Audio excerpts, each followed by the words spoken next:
welcome. Tonight, we are going to step back into the America of the 1930s, into a decade defined by scarcity, endurance, and slow-moving change. This is the story of the Great Depression, a time when jobs vanished, banks closed, and the daily rhythms of life became a struggle against uncertainty. Yet this is not a tale told with urgency or alarm. Instead, we will move through it gently, as though paging through an old family album, one picture at a time. Our journey will unfold in 4 parts. We will begin with daily life, what it meant to wake each morning in a world of shortages, to stretch small meals across many days, and to live beneath the weight of dust and uncertainty. Then we will follow the story of Franklin Delano Roosevelt, the president who carried the nation through its darkest years with a calm voice and steady leadership. Later, we will turn to a mystery from the same decade, the disappearance of Amelia Earhart, a story that has never lost its quiet fascination. Finally, we will step briefly into the contrasting world of luxury and escape, into the nightclubs and bright lights where some continued to live extravagantly, despite the struggles outside their doors. But we begin not with leaders, mysteries, or glamour, but with the everyday. To imagine the Great Depression most clearly, you might picture yourself walking down a quiet street in 1932, shoes scuffing against the pavement. The faint hum of a neighbor's radio spilling through an open window, the air carrying the scent of dust and coal smoke. Hi. This was the world of millions of ordinary Americans, and it is where our story begins. Life during the Depression was defined less by moments of crisis than by the slow, constant presence of scarcity.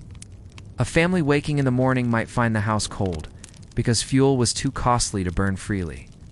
Breakfast, if it was available, could be little more than stale bread softened in water, or a thin stew reheated from the day before. In city neighborhoods, children dressed in patched clothing, their shoes worn through at the soles, cardboard slipped inside to cover the holes.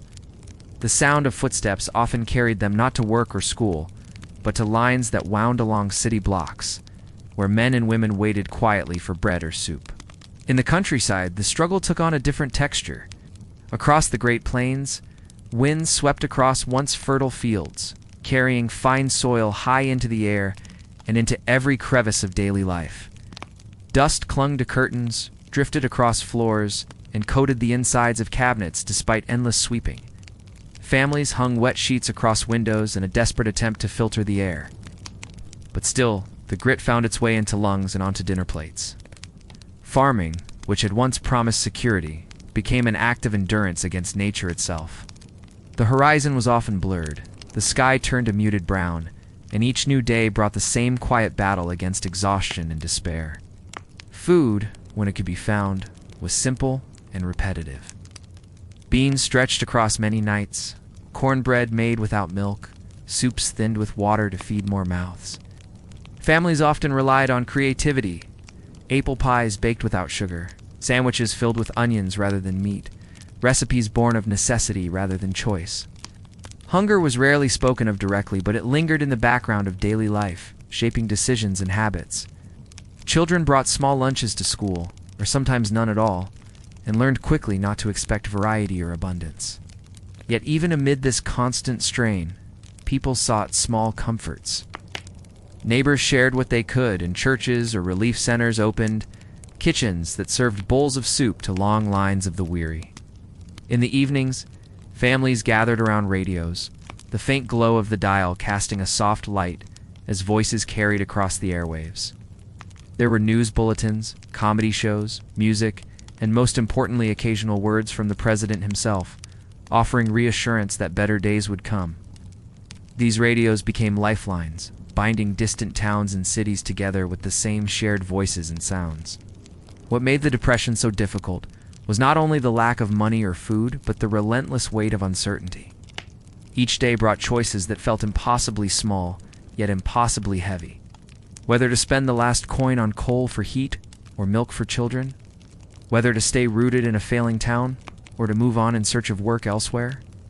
Lives became a series of calculations, each one focused on stretching just a little further, waiting just a little longer, hoping the tides would finally turn.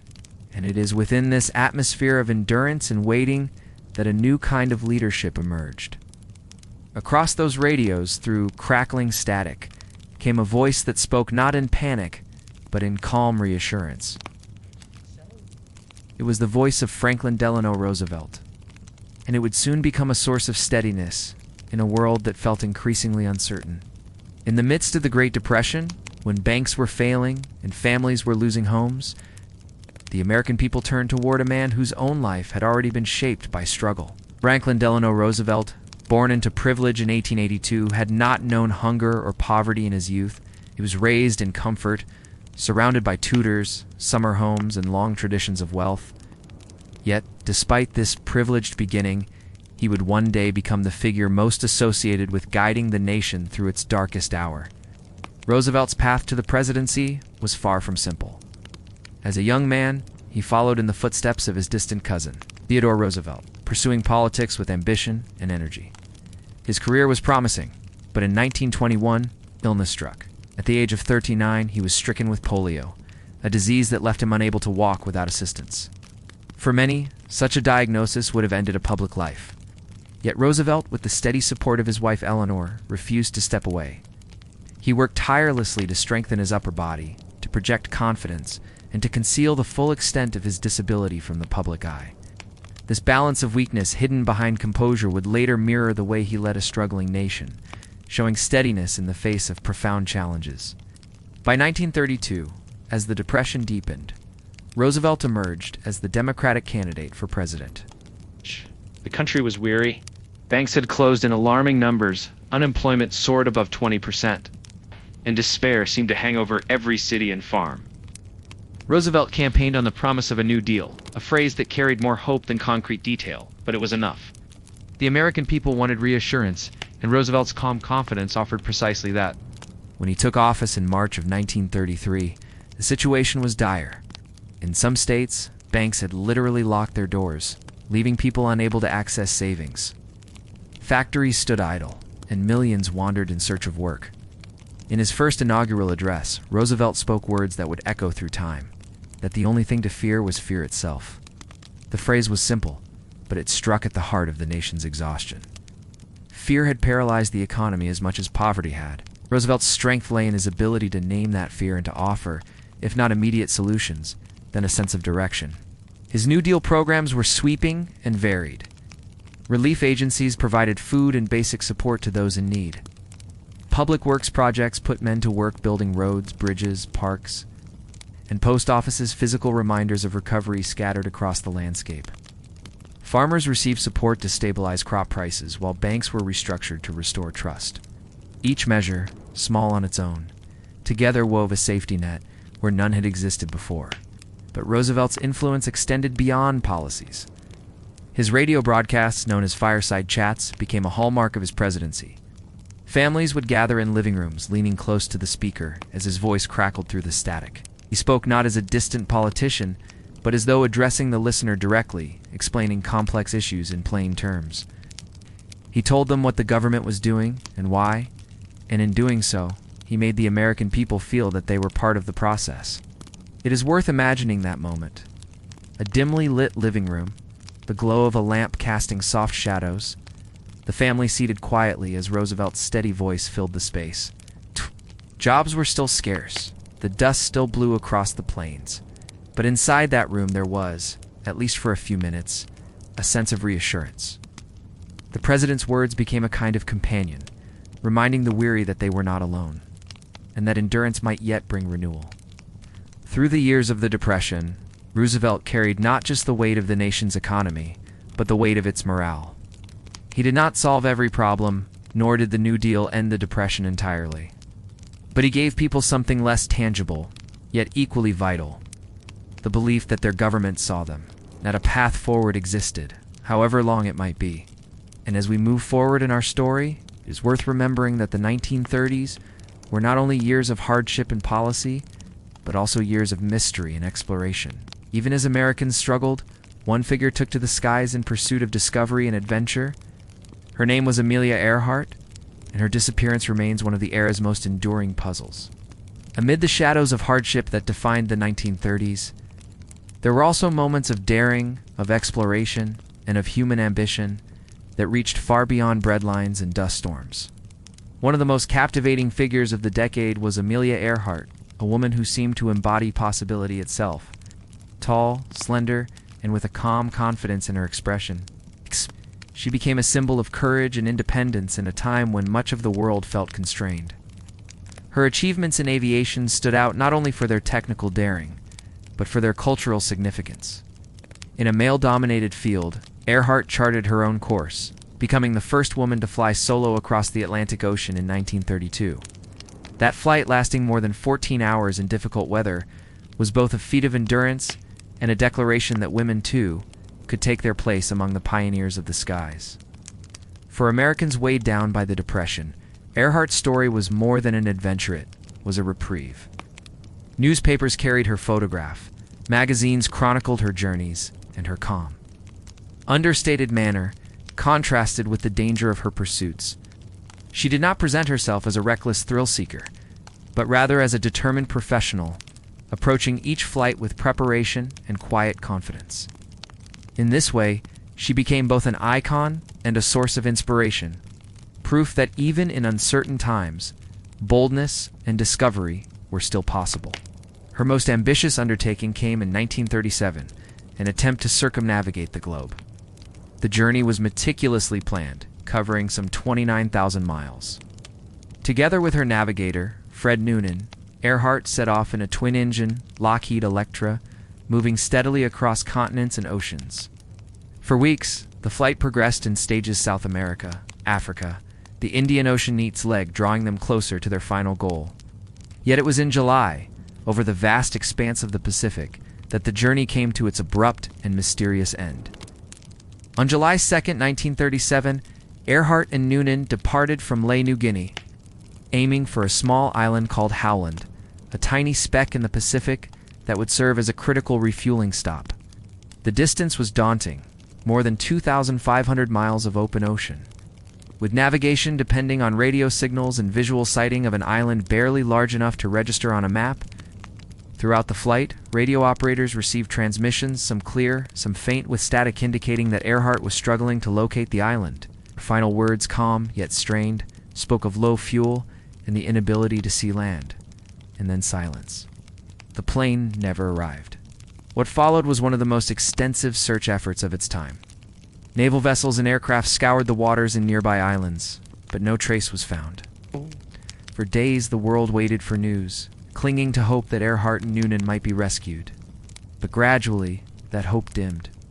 The disappearance became a mystery that outlived the Depression itself, a puzzle that has endured for generations. Over the years, theories multiplied. Some believed the plane ran out of fuel and crashed into the ocean, sinking quickly beneath the waves.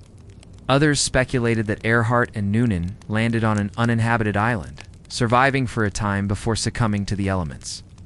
A few suggested more elaborate possibilities, that they were captured by foreign powers, or that Earhart secretly lived on under another identity. Archaeologists have searched islands, divers have scoured the seafloor, and historians have pored over records, yet none of these efforts has yielded certainty.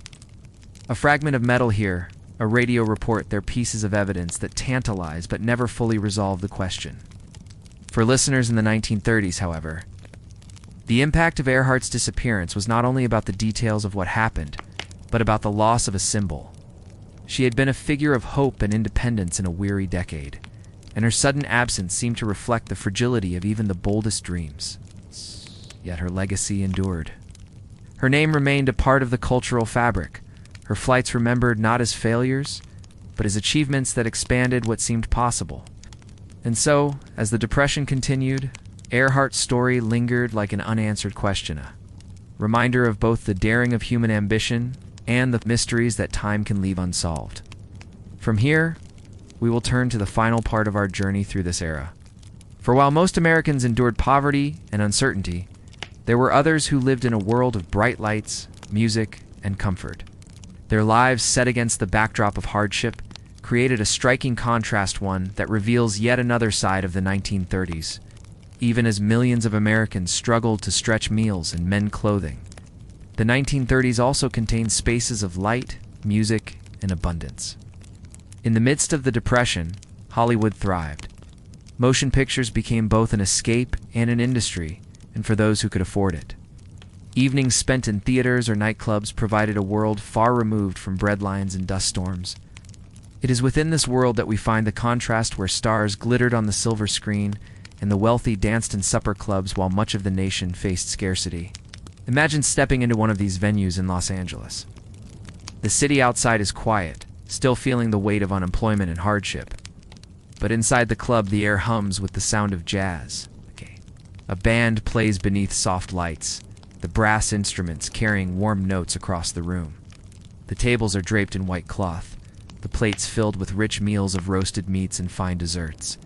Waiters move carefully between the guests, their trays gleaming with polished glassware. The atmosphere is refined, yet lively, designed to make those inside forget, for a few hours, the struggles waiting beyond the doors. Here, Hollywood stars mingled with producers, politicians, and businessmen.